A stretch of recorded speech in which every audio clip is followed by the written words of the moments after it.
Alright, so here's the 1972 Datsun 510 being featured in our brand new trailer. Do a quick drive around town, let you guys get an idea what it's like to drive this car. Just wanted to note that the rear view mirror, I did pop that one off just for these video purposes. Didn't want the camera just sitting there staring at me the whole time. But the car is still cold, so this kind of give you an idea of a cold start of vehicle. So here we go. So ignition, gauge is normally synchronized. You can probably hear the fuel pump kicking on and the fans kicking on. And everything recalibrates. You can see, I don't know if you'll ever see in the gauges very well, but we're right around 12 volts. Almost at 140 degrees. And she's idling a little bit under 40 psi, so you can see that how fast the gauges react to that, these speed HUD gauges, so it's pretty cool. So we'll run around town and let you guys get a feel for what it's like driving this car.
Climbing up the temperature. I've personally never seen it get above 190 degrees. It's got the dual electric fans on there at a, I believe it's a Volkswagen Jetta radiator for these swaps. The car's always been cool. I mean, even when we took it to Road Atlanta and Dakota, it never got above 190. So as far as the cooling capacity goes, it's probably overkill for this KA motor, but that's just fine for cruising around town and in traffic and stuff.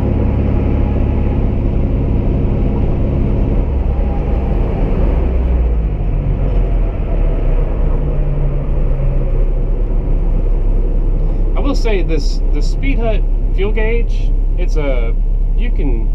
there's different parameters you can set up for. You can set it up for different ohm ranges, or you could do just a full custom one. I went with a full custom one, where you kind of program your fuel, your maximum and your minimum fuel capacities. It's using the stock 510 fuel sending unit. The gauge does kind of float around a little bit. I don't know if the gauge is more sensitive than the sending unit out back, but it normally levels out pretty good to where, fairly accurate. I try not to let the car get more than a quarter of a tank empty.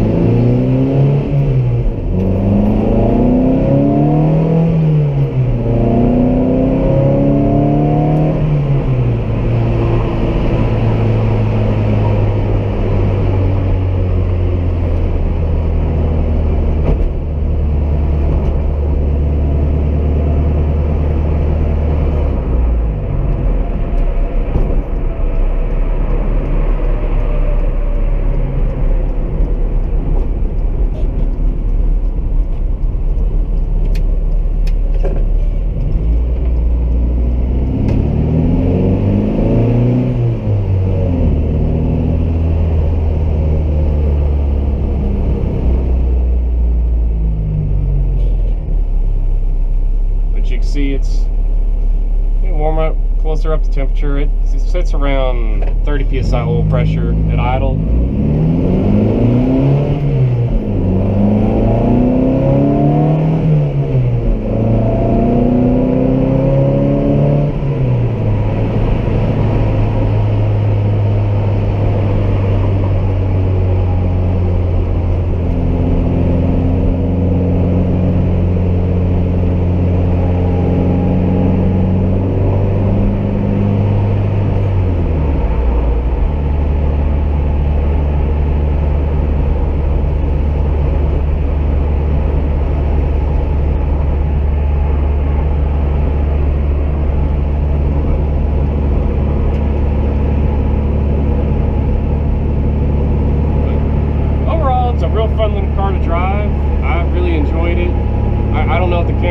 this up or not, but there's a little bit of rattle on these T3 door panels and the cards out back. So if you're hearing any kind of vibrations, I'd say almost everything is due to that. But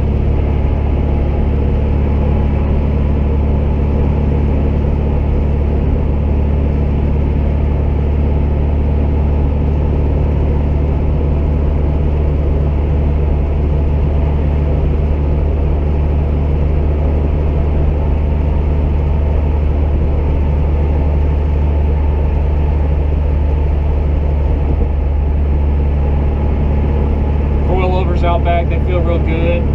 I got them on kind of a softer setting. You can, you know, they are on the lower side of the softer setting, so you can increase that just a little bit. May want to do that for like a track day kind of use. But that front sway bar feels awesome up front. It's real nice and tight. Brakes feel good.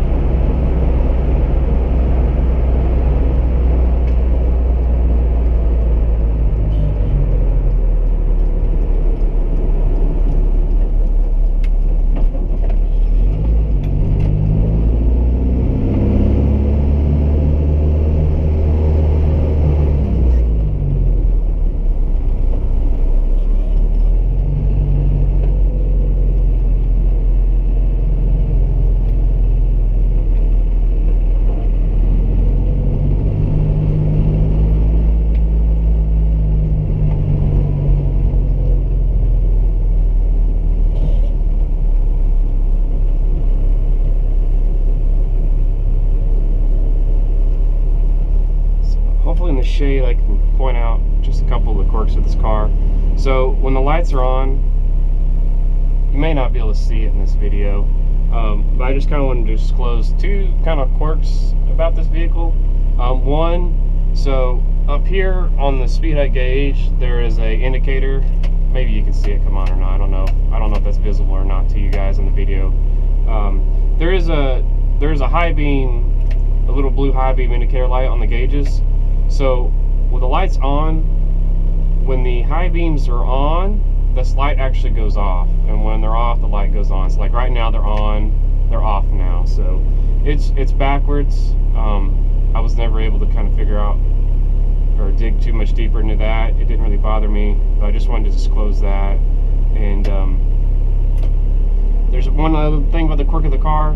So with this, I don't know if it's a combination of the Busman fuse box that we added to the car, or the Can-Am fuse box distribution module that we got for the ECU. But when you kill the car, so the key's completely off, I can even take it out, the car will run for maybe 2 or 3 seconds and then it dies. I mean, again, it doesn't bother me. It's never been an issue. I just wanted to disclose that, so when somebody, the next owner of this car, kills it and they're wondering why it didn't die, I believe it's something to do with that fuse box and maybe the way it's powered, that Can-Am box. But again, it doesn't bother me, but I just wanted to make that aware for the future owners of the car. Other than that, it's a fun little car to drive. It's a good little weekend car, good little track car. I've had it on 2 different tracks now, and it does great on it. It holds its own ground very well. So fun little car. It should make the next owner very happy.